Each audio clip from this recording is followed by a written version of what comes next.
For us, I mean, I think that coming out of the pandemic or then going into the new normal, depending on how you want to define it, there are three core areas that we're seeing emerging as trends. One is the rise of retail media. Now that's been a storyline we've tracked for almost a decade, starting with Amazon and then evolving into Walmart and Instacart and all the new surfaces that consumers have to engage with brands and products.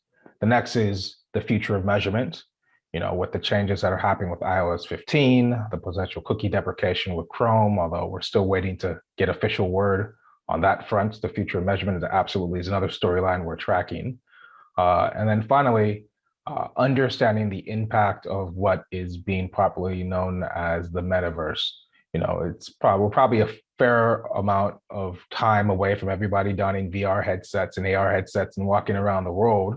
But given the fact that major organizations, tech players are leaning in here, it's important that we as marketers understand where the industry is going, what are the opportunities to do things, whether it's experiential or impactful for our clients to be able to separate the hype from substance as that space comes into its own.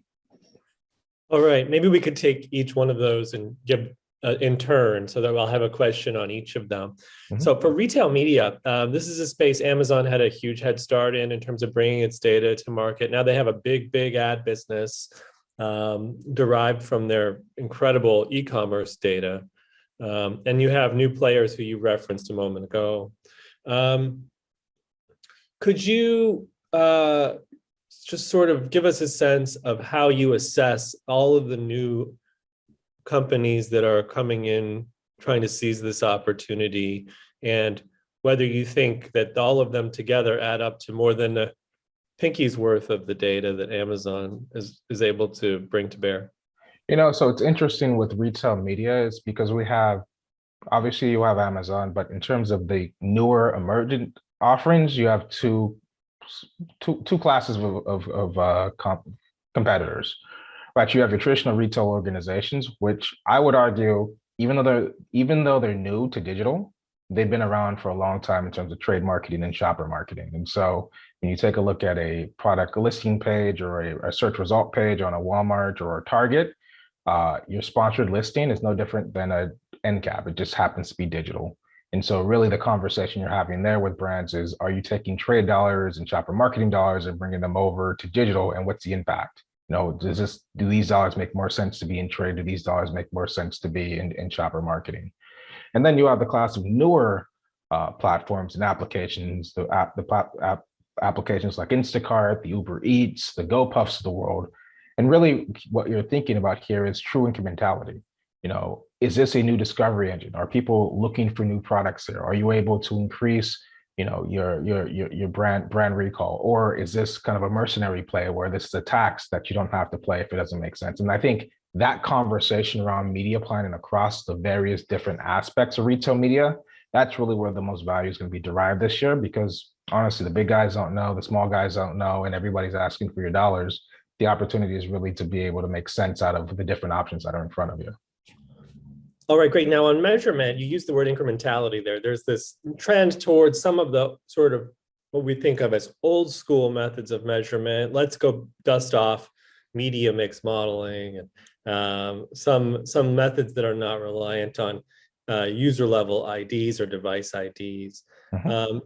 Do you think that the world of kind of perfect measurement, person level measurement, is something we should all get used to doing without? Yeah, I mean, it's unfortunate for us as marketers, but fortunate for consumers. I think the time of just big data running free, the ability to profile user across multiple different websites, those days are coming quickly to an end.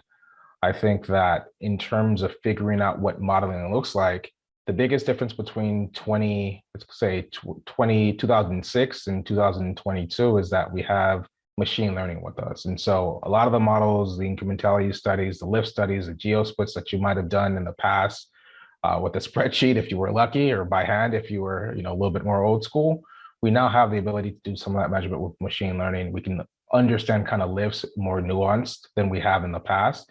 I think the successful companies in the future, they'll be able to leverage machine learning to understand through experimental design to understand kind of what the impact is of various different attributes that you're changing in your marketing campaigns.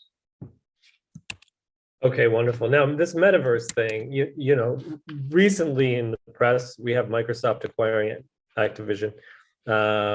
Maybe an indication of where they see the role they see gaming is playing in the kind of emerging media environment. How much of the metaverse is about games? Yeah, I mean, I think right now that's the most tangible area. You know, you have companies like Roblox that have created entire ecosystems, entire self-contained economies within them, where gamers can come in, build their own, creators can come in, build their own applications, build their own tools, and monetize it somewhat. You then have companies like Epic and Fortnite that obviously is the leading edge of their gaming engine with the Unreal Engine, but I think we're at the tip of the surface. I mean, gaming might be the killer app that brings a segment of the population into the metaverse, but like we've seen with Unreal, or specifically Epic, the Unreal Engine is leveraged for linear media, it's leveraged for commercials, it's leveraged for a lot of different reasons. And I think as the hardware gets out there, as the hardware improves, whether it's Facebook's Oculus or the HoloLens or the various different pieces of software that get out there, we're going to see more and more consumers engaging with metaverse-like environments. There's no guarantee that the metaverse has to be an immersive experience. It could be as simple as a Zoom screen, right? And so if we're spending 7-8 hours on a Zoom screen, what are the applications that we engage with? What are we looking at? How are we thinking about that time that we're spent in front of screens? And I think if you use a more expansive definition of the metaverse, you can start to think about other applications in places where it's not led by gaming, it's led more by utility. And that's what I'm excited to see develop over the next 12 to 18 months.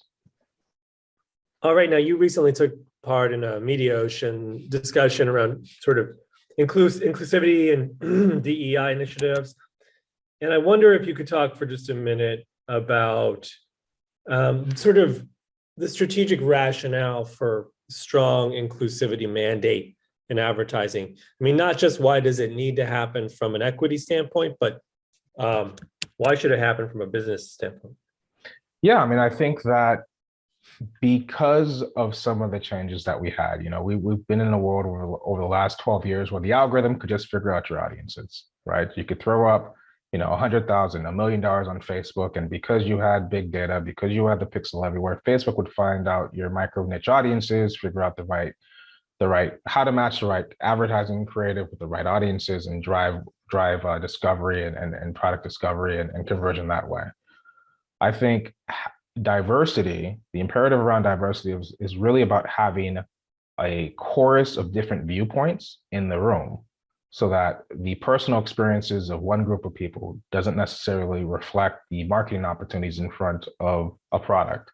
Maybe somebody with a different background, whether it's a first generation story or another underrepresented minority story, they have different media consumption habits, they have different understandings, they have different contexts. And I think when it comes to casting, when it comes to media buying, when it comes to targeting, when it comes to measuring, having that chorus of voices in the room ensures that brands can put their products in front of new audiences that they may not have reached in the past. And that's really what the strategic imperative is for diversity. It just allows you to be able to tell a story and look at a product in different ways that you probably would have considered if you had a monolith of voices and viewpoints in the room.